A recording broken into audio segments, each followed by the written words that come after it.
Okay then, we have 2 transfers to go through, and we also have a very interesting rumour coming out of the Boston Uprising to take a look at in today's video.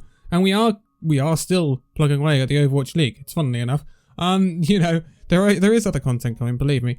Anyway, first of all, we have the fact that Shanghai Dragons have re-signed Diem. This reminds me of the EQO situation back last year, where EQO was let go by the Philly Fusion and then re-signed by the Philly Fusion. It was really weird. This is very similar. So Diem was let go by Shanghai Dragons, and now Shanghai Dragons have re-signed Diem. Diem is a great player. He is a fantastic hit scan. He is constantly the winner of the Widow 1v1 at All-Stars. He is that darn good. He is better than Carpe on Widow. It is a fact, if you want to argue with it. But he's not necessarily the most flexible of players, but he is still a fantastic player and a great option to have in the arsenal at Shanghai Dragons alongside Erstil, Lip and Fletter. And to have that raw power, that raw hit scan power, that's a really big boon for the Shanghai Dragons. I think it's great to have Diem back on board, and I think it would have been a shame to see Diem out of the league anyway. I think he's a great player, and we still have Carpe and Diem in the Overwatch League, which I think is good for the league all round. Also, Chara, the ex-support for the Guangzhou Charge, after leaving the Charge, is now announcing his retirement from Overwatch. He is, I think, trying to go into coaching. Interesting. Chara was a good player. I thought Chara was a good player. It's a shame to see him go. I hope he does have a good time if he does go into coaching. And maybe he gets an Overwatch League team to coach at some point. I think he will start probably in Contenders, most likely Contenders career. But 2021, we'll see where it goes. But just to put that in there, that Chara has retired. Anyway, so now we move on to the rumour. Well, it was a rumour when I started recording this video. And then it got announced while I was recording this video. So, here goes nothing. This was a rumour from Halo of Thoughts. This is now confirmed. Boston Uprising have signed STAND1. So STAND1 was at the Shanghai Dragons last season. He didn't do massively well. I think we can all agree with that. Fusions definitely overshone him at the Dragons in 2020. He was released from his contract a little while back, with Fate also coming into the Shanghai Dragons after Fusions, after Fearless moved over to the Dallas Fuel. So Boston Uprising have gone and yoinked STAND1 off of the free agency market. Interesting. STAND1 was on the Gladiators Legion before coming into the Shanghai Dragons for 2020. This is definitely a Laurie move, Laurie being the new head coach of the Boston Uprising, coming in from WGS Phoenix, and suddenly the Boston Uprising is looking more and more like a Korean roster. It's funny that, isn't it? I wonder whether this is a slow move to a Korean roster for the Boston Uprising, because they brought in I'm37 to replace Jerry. Well, that's Korean for Korean. Obviously got Myungbong. What is weird, they've brought in STAND1. They had already re-signed Fusions and Punk and Colorhex. Now, I had a theory as the off-season was starting that the Boston Uprising might move to an all-Korean roster, especially when they went and signed Laurie as their head coach. But they didn't do that. And now they're signing STAND1.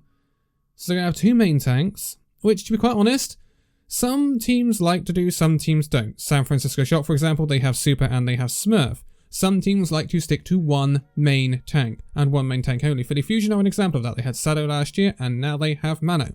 So, yeah, this is weird. Why re-sign Fusions if you're attempting to get a new main tank? I'm wondering whether it might be that they were not expecting STAND1 to become free on the free market, and they thought they'd have to pay to get him from Shanghai Dragons. And so, when it happened, they have decided, well, we can't miss this opportunity, we have to sign him up. In that case, what happens to Fusions for 2021 now he's signed to the Boston Uprising? Because I'm pretty sure that Fusions would have left the Boston Uprising if he wasn't going to play. Because he said when he re-signed for the Boston Uprising for 2021 that he was there to win games for the team. He believed in the team. He was convinced. I worry that Fusions is going to be a bench warmer for the Boston Uprising in 2021, and I don't think he deserves that. I don't think he's a bad main tank. I just think he was on a bad team. So, this is weird. Also, what does this mean for Punk? Because I really don't see a Punk STAND1 tank line working. I just don't. Have they possibly got another off tank in preparation? We have to remember, so they got I'm37 Punk, Myeonbong, Fusions, and STAND1. They've got 6 players. They still need more. They still need another support player. They need a main support. We don't have a clue who that's going to be. Will that be a Korean main support? So, are we looking at an all-Korean support line, a Korean DPS, and a Korean tank? And then they go inside another 2 players, maybe? Have a 9-man roster-ish? And then have it all Korean, and with the addition of Punk, Fusions, and Color Hex? I could see them doing that. But in that case, I think those players would be benched that are not Korean, somehow. I don't think that's going to work. I don't know what's going on at Boston. I honestly don't know. I can't predict this team. You can't ever predict this team. It always feels like they're bringing in talent normally, and then they make them good and they move on. Jerry is an example of that. But it's not working. It's not happening. And none of this looks like, these are going to turn into good players and they're going to be moved on to better teams. It also doesn't look like a roster that's going to be great either. So, what is this? Is there a possibility that some of these members that have been re-signed could be traded? I doubt that, because they wouldn't have been re-signed. And I don't think any team is going to pay for these players. As much as I like Fusions, and I would absolutely adore to see Fusions at London Spitfire, I don't think that's going to happen. And so, well, one place I could have seen Fusions is Paris, but that would have meant him leaving the Boston Uprising by mutual consent.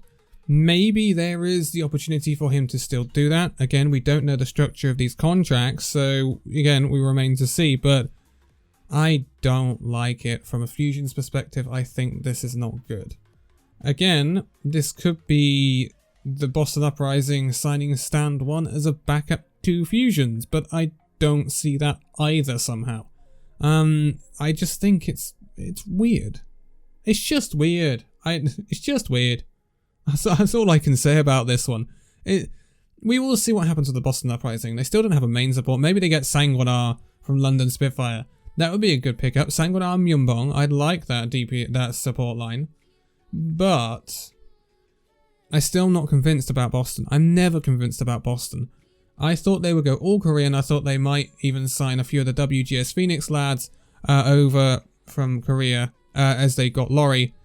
But that didn't happen. They signed Laurie, who is a great head coach, but they didn't sign great players alongside that great head coach. And so the players probably ain't going to be that good. It's always a weird team to predict, Boston Uprising. They now have STAND1 and Fusions. Maybe they have a plan for different metas. For Fusions, he's got a strong Reinhardt, and I think his Winston's decent as well. STAND1 comes in for the Orisa maybe, and things like that. It's just something, I mean, the difficulty with STAND1 is the fact that he was compared to one of the best, if not the best main tanks in the league last season. That's Fearless.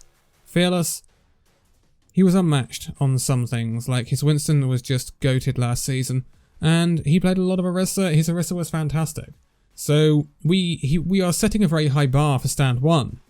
But if STAND1 was given time in the NA bracket or the NA region, alongside some of the NA main tanks that are about, when we're looking at Hydration, Beast, Numlocked, Fusions, when we're looking along those sorts of lines of main tanks, maybe STAND1 would have actually stood out.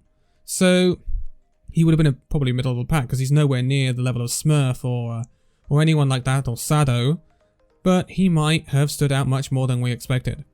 So I guess this season will prove at the Boston Uprising whether STAND1 is actually a good main tank, or whether he is actually completely bottom tier. But it is worrying developments for Fusions, and obviously Punk the Australian and Color Hex from New Zealand all being kind of not in that Korean loop. It'll be interesting to see how this is all handled at the Boston Uprising.